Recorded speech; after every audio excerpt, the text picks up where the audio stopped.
परीक्षित राजा ने प्रश्न किया। अब जरा दर्शन करना, बड़ा सुंदर भाव बतलाया।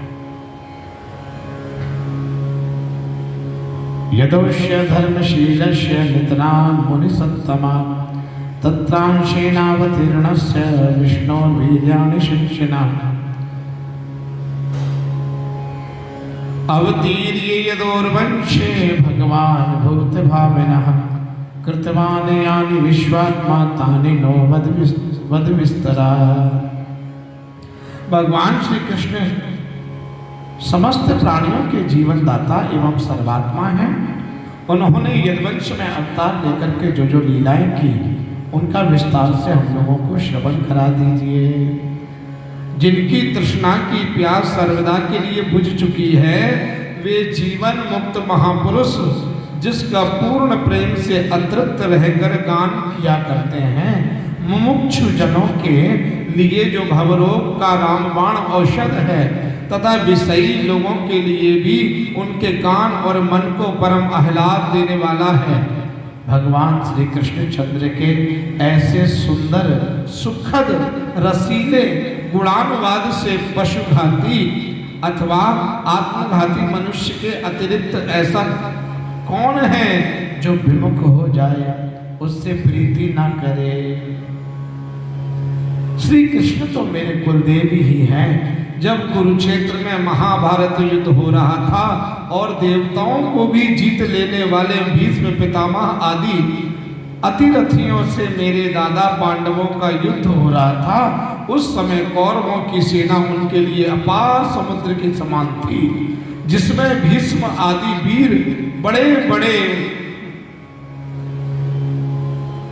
मच्छों को भी निगल जाने वाले तिमिंगल मच्छों की भांति भय उत्पन्न कर रहे थे। परंतु मेरे स्वनाम धन्य पितामह भगवान श्री कृष्ण के चरण कमलों की नौका का आश्रय लेकर उस समय समुद्र को अनायास ही पार कर गए। ठीक वैसे ही जैसे कोई मार्ग में चलता हुआ स्वभाव से ही बछड़े के खुर का गड्ढा पार कर जाए। आहा, निवृत्त तर्षैरुपकी यमाना भवौषधाक्षोत्र मनोभिरामा का उत्तम श्लोक गुणानुवादा पुमान विरजेत बिना पशुना पितामहा में समरे मरंजयी देवव्रताद्या तीर्थैस्तिमिंगलैः दुरत्ययं कौरवसेन सागरं कृत्वा तनन्वत्सपदं स्मयत्प्लवा। भावार्थ बड़ा अद्भुत है, सुने। बोले वह श्री कृष्ण, परीक्षित राजा कह रहे हैं, वो मेरे पितामह यानी परीक्षित अपने आप को उनका पौत्र के रूप में कह रहे हैं। वो कहते हैं कि इतना भारी महाभारत का जब युद्ध हो रहा था, एक तरफ पितामह भीष्म जैसे धुरंधर महापराक्रमी शक्तिशाली जो सभी लोगों पर देवों देवताओं पर बड़ी सहजता से उनको जीत सकते हैं, परंतु एक तरफ जब मैं मेरे पितामह द्वारकाधीश कृष्ण युद्ध के लिए खड़े थे, हमारे पांडवों के हमारे बाबा लोगों के साथ थे, तो वह उस इतने विशाल महासागर जैसे उस महायुद्ध को उन्होंने इस भांति पार कर लिया, इस भांति जीत लिया, जैसे मानो गाय की बछड़े का जो खुर का निशान बन जाता है ना, उसको कोई सहजता से पार कर दे।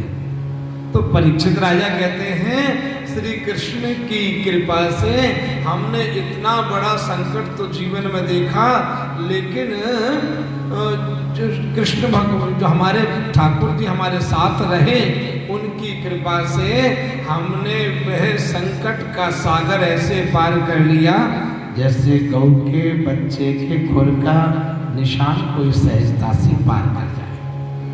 जैसे कृष्ण रूपी नौका का सहारा ले लिया और बड़े से बड़े संकट रूपी समुद्र को सहजता से पार कर लिया।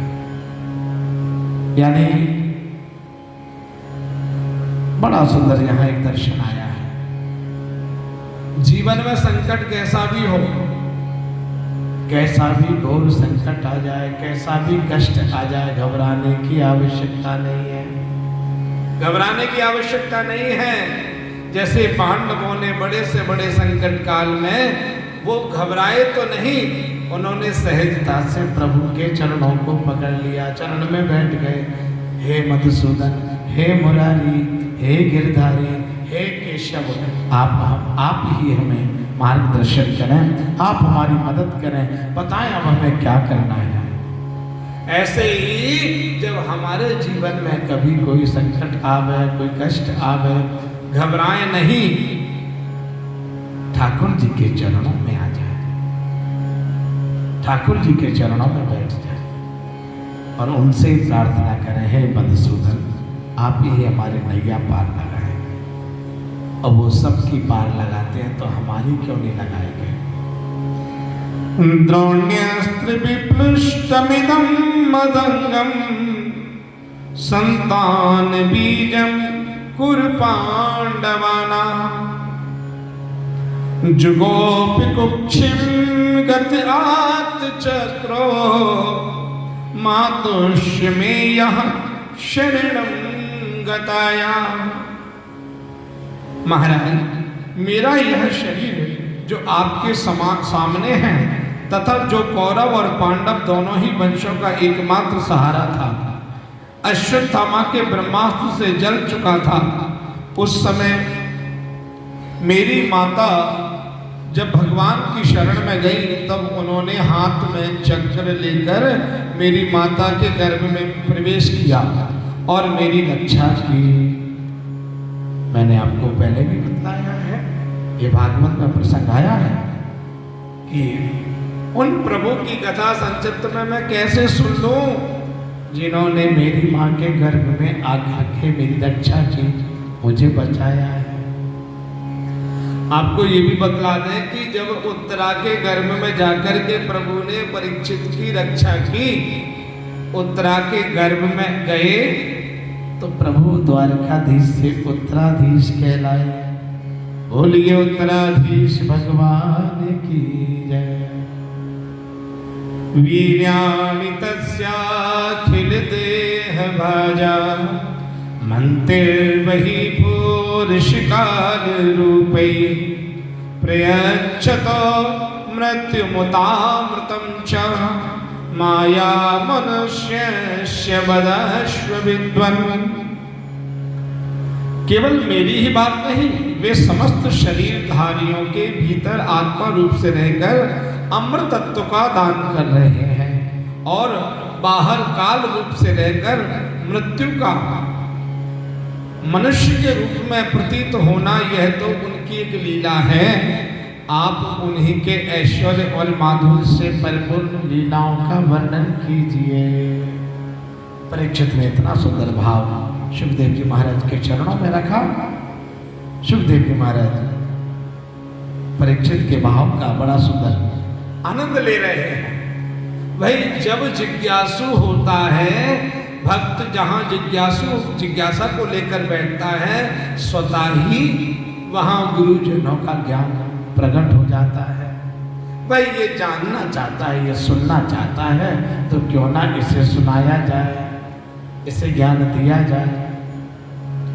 रोहिण्यास्तनयः प्रवृद्धो रामः शंकर्षणस्त्वया देवज्ञा गर्भ संबंधः कुतो देहांतरं विना।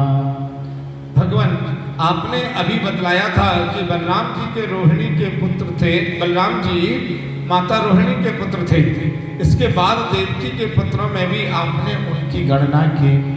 दूसरा शरीर धारण किए बिना दो माताओं का पुत्र होना कैसे संभव है? सुखदेव जी महाराज ने जब कथा सुनाई कि रोहिणी माता के पुत्र बलराम जी हैं, छठवें पुत्र के रूप में आए, तो उन्होंने कहा कि जब रोहिणी के पुत्र हैं तो फिर देवकी के भी तो हैं, पुत्र एक हैं मां दो हैं, कैसे संभव है? और महाराज फिर इनकी गिनती, छठवें पुत्र हैं तो बाकी के 5 और आगे पीछे के पुत्रों के विषय में आप हमें उनका भी परिचय दें। तो परीक्षित की जिज्ञासा अनुसार आप श्रवण करें। कस्मान मुकुंदो भगवान पितुर्गेहा ब्रजं गतः क्वा संज्ञातिभिः सार्धं कृतवान् सात्वतां पतिः ब्रजे वसन् किं करो मधुपुर्यां च केशवः भ्रातरं चावधीत् कंसं मातुरुद्धात् दर्हणं देहमानुष्यमाश्रित्य कतिवर्षाणि वृष्टिभिः यदुपुर्यां सहावात्सी पत्न्या कथ्य भवन प्रभो एतदन्यश्च सर्वं मे मुने कृष्ण विचेष्टितं वक्तुमर्हसि सर्वज्ञ श्रद्धानाय विस्तृतं नैषान्ति दुस्सहाक्षुन्मां त्यक्तोदपि बाधते पिबन्तं त्वन्मुखाम्भोजम् अच्युतं हरिकथामृतम्। आप श्रवण करें, दर्शन करें, बड़ा ही अद्भुत भाव। महाराज असुरों को मुक्ति देने वाले और भक्तों को प्रेम वितरण करने वाले भगवान श्री कृष्ण अपने वात्सल्य स्नेह से भरे हुए पिता का घर छोड़कर ब्रज में क्यों चले गए? यदुवंश शिरोमणि भक्त वत्सल प्रभु ने नंद आदि गोप बंधुओं के साथ कहां कहां विश्राम किया। ब्रह्मा और शंकर का भी शासन करने वाले प्रभु ने ब्रज में तथा मधुपुरी में रहकर कौन कौन सी लीलाएं की? और महाराज उन्होंने अपनी माँ के भाई मामा कंस को अपने हाथों क्यों मार डाला? वह मामा होने के कारण उनके द्वारा मारे जाने योग्य तो नहीं था। मनुष्याकार सच्चिदानंदमय विग्रह प्रकट करके द्वारकापुरी में यदुवंशियों के साथ उन्होंने कितने वर्षों तक निवास किया और उन सर्वशक्तिमान प्रभु की पत्नियां कितनी थी? हे मुने, मैंने श्री कृष्ण की जितनी लीलाएं पूछी हैं और जो नहीं पूछी हैं वे सब आप मुझे विस्तार से सुनाइए। देखिए परीक्षित राजा ने कितना अद्भुत प्रश्न किया है, भगवान के संपूर्ण जीवन के विषय में पूछा है। बोले जो मैं जानता हूं आप उसके विषय में तो बता ही दीजिए, पर महाराज जो मैं नहीं जानता हूं आप तो मुझे वह भी सब बताइए, वे सब कथाएं मुझे सुनाइए। महाराज